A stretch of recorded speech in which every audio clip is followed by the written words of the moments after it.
Hi friends, are you ready for snack and read aloud? We're starting a new story today, and it's from Bad Kitty Meets the Baby by Nick Bruhl. It's one of my favorites. Introduction. In the beginning. In the beginning there was Kitty. Just Kitty, only Kitty. Kitty all by herself, and life was good.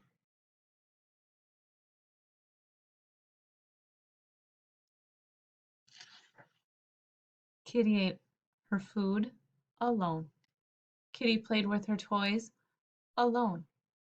Kitty slept on the sofa alone, and the years passed, and Kitty was happy to eat alone, play alone, and sleep alone, and life continued to be good alone. But one day,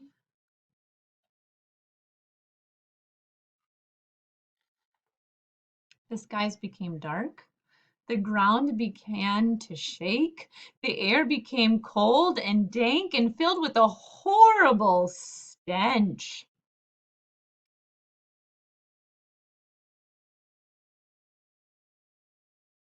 I wonder what it could be. Did you see? A foul and wretched beast had arrived as if from nowhere. Its face was deformed and grotesque. Its massive black nose was always cold and always wet. Its breath was so hot and so foul that its odor could mask the stench of 100 dead fish lying in the sun. And it seemed to be filled with a noxious clear liquid that continuously dipped out of the vast gaping maw it called its mouth. But what was worst of all, worse than its ugliness, worse than its terrible stink, and even worse than the never-ending trail of ooze it left behind wherever it went, was the beast that never seemed to sleep.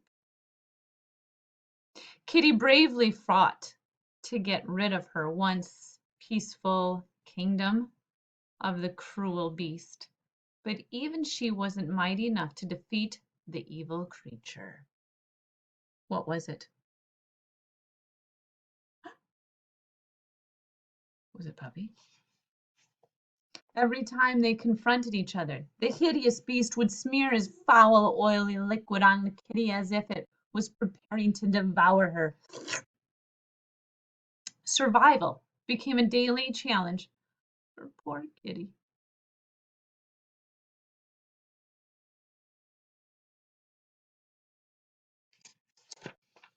Over time, Kitty became used to life with the beast.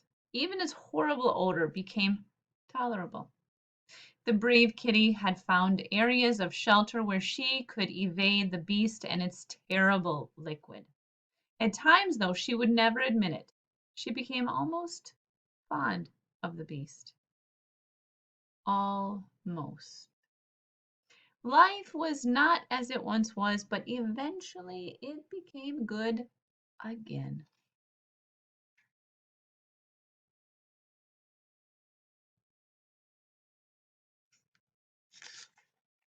Little did Kitty know that soon there would be another. Chapter 1. A short time away. What could be worse than Puppy for poor Kitty? Good morning, Kitty. I suppose you're wondering why there are so many bags and suitcases on the floor. Well, that's because we're going on a very special trip. Spring!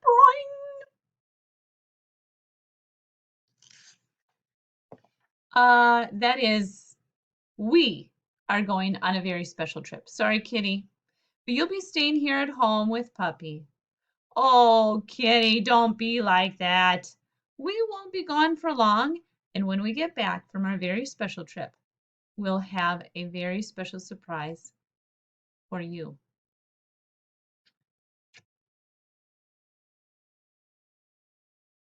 The last very special surprise.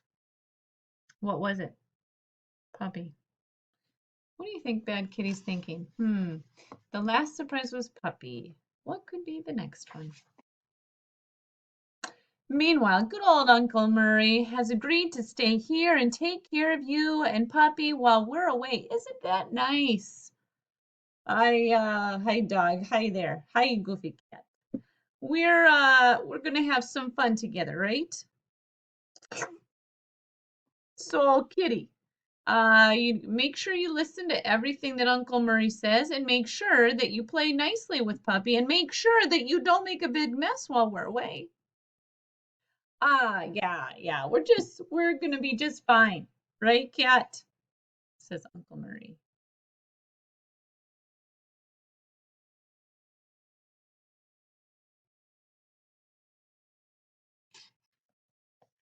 How do you think it's gonna go with Uncle Murray? I foresee some trouble. To be continued tomorrow. Can't wait.